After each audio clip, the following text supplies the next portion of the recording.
Pemirsa, ide untuk menduetkan Prabowo Subianto dengan Ganjar Pranowo sebagai pasangan di Pilpres 2024 kembali mengemuka seiring munculnya wacana dua poros koalisi. Ide tersebut bukan barang baru, karena Presiden Joko Widodo sempat disebut-sebut menghendaki Prabowo dan Ganjar bersanding dan bukan bertanding di Pilpres 2024.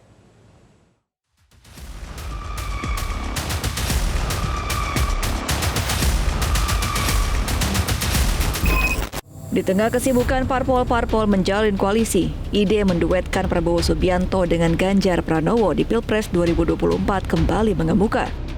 Ide itu muncul karena dilatar belakangi lambannya Prabowo dan Ganjar dalam menentukan calon wakil presiden. Bakal calon presiden yang diusung PDI Perjuangan dan P3, Ganjar Pranowo pun menganggap semua peluang bisa terjadi sebelum pendaftaran di Komisi Pemilihan Umum. Itu sebelum nanti ditetapkan di KPU, semua peluang bisa terjadi. Ya. Pandangan Ganjar turut diamini oleh politisi PDI Perjuangan. Mereka menilai ide menduetkan Prabowo dengan Ganjar adalah hal yang wajar.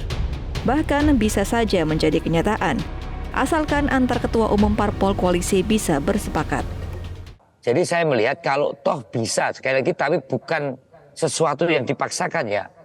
Namanya demokrasi kan musyawarah mufakat. Nah, permufakatan di antara para tokoh politik, partai politik untuk mengusung satu dua dengan yang lainnya itu bisa dibicarakan. Dan apapun, berapapun jumlah peserta yang ikut, akhirnya toh harus 50% per satu. Ini pertimbangan-pertimbangan yang menurut saya bahwa satu putaran dengan dua poros itu akan lebih efektif. Efek hasilnya ya masalah psikologis, masalah sosiologis, masalah ekonomi, masalah biaya dari berbagai hal tujuan. Di sisi lain, pengamat politik Ray Rangkuti mengatakan bahwa secara rasional politik untuk menduetkan Ganjar dan Prabowo tidak masuk akal karena keduanya memiliki elektabilitas yang sama-sama tinggi. Kan kalau tadi Mas Arya Bima mengatakan berharap dua poros itu terjadi, tapi dengan tidak paksaan, maka saya mengatakan dua poros itu terjadi kalau itu dipaksa, gitu. Kalau nggak dipaksa nggak akan terjadi, mungkin tetap akan 3 pasangan calon presiden. Kalau dibiarkan natural ya, tapi kalau dipaksa bisa 2 gitu.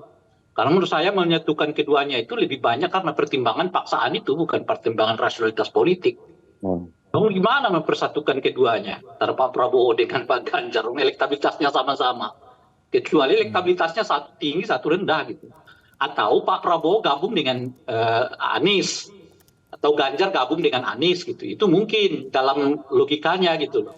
Tapi kan kalau Pak Prabowo ketemu dengan Pak Ganjar, elektabilitasnya di 30-30 sama keduanya, ya nggak masuk akal kalau mereka dipertemukan dalam satu forum, nggak akan ada yang mengalah. Kecuali ada kekuatan politik. Sementara itu, Partai Golkar yang tergabung dalam Koalisi Indonesia Maju yang mendukung pencapresan Prabowo Subianto memiliki pandangan berbeda terkait wacana dua poros. Wakil Ketua Umum Golkar, Markus Meking, mengatakan jika wacana itu untuk kepentingan bangsa, maka dua poros itu sah-sah saja.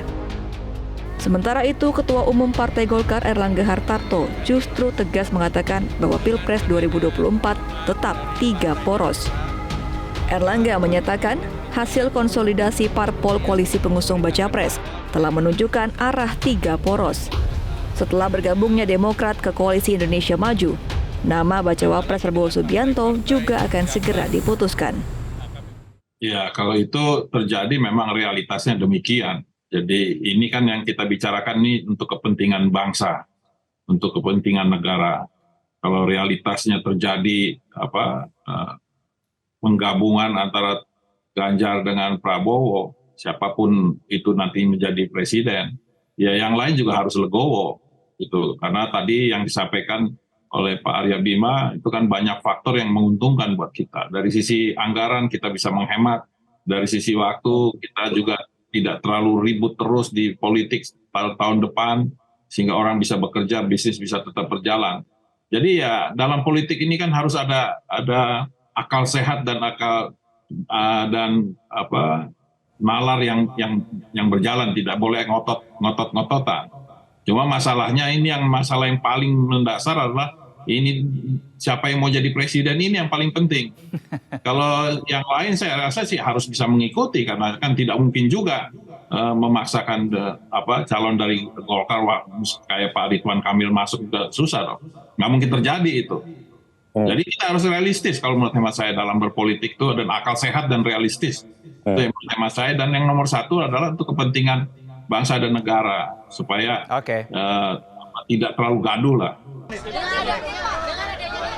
Jadi dengan adanya dukungan dari Partai Demokrat, maka koalisi Indonesia Maju seperti yang diberitakan di awal menjadi koalisi besar.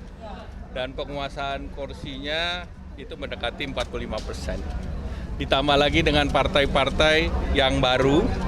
Nah, kami berharap bahwa strategi lanjutan yang kemarin sudah dibahas, ini sekarang akan bisa lebih kencang lagi. Dan tinggal chapter terakhir. Pak, diskusi soal cawapres kapan kira-kira Pak Erlangga? Nanti, itu chapter terakhir. Tinggal 1-2 langkah lagi. Pak Erlangga, terkait dengan adanya isu dua poros nanti dalam pemilu seperti apa? Ada isu Pak Prabowo sama Mas Ganjar nih. Dari awal sudah muncul dua poros, tapi yang hari ini kita lihat konsolidasi partai-partai mengarah kepada 3 poros. Wacana menduetkan Prabowo Subianto dengan Ganjar Pranowo sebetulnya bukanlah barang baru.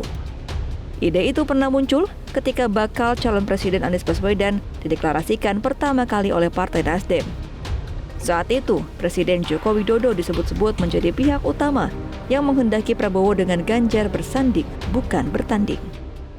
Skenario menjodohkan itu muncul, dugaan saya ya dengan asumsi elektabilitas Mas Anies meningkat lagi.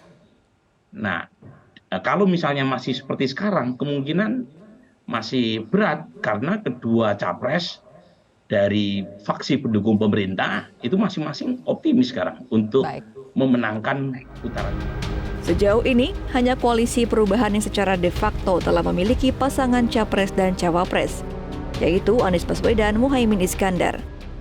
Pasangan tersebut tinggal diformalkan dengan mendaftarkan ke KPU. Sedangkan koalisi lain masih belum pasti. Jelajahi cara baru mendapatkan informasi. Download Metro TV Extend sekarang.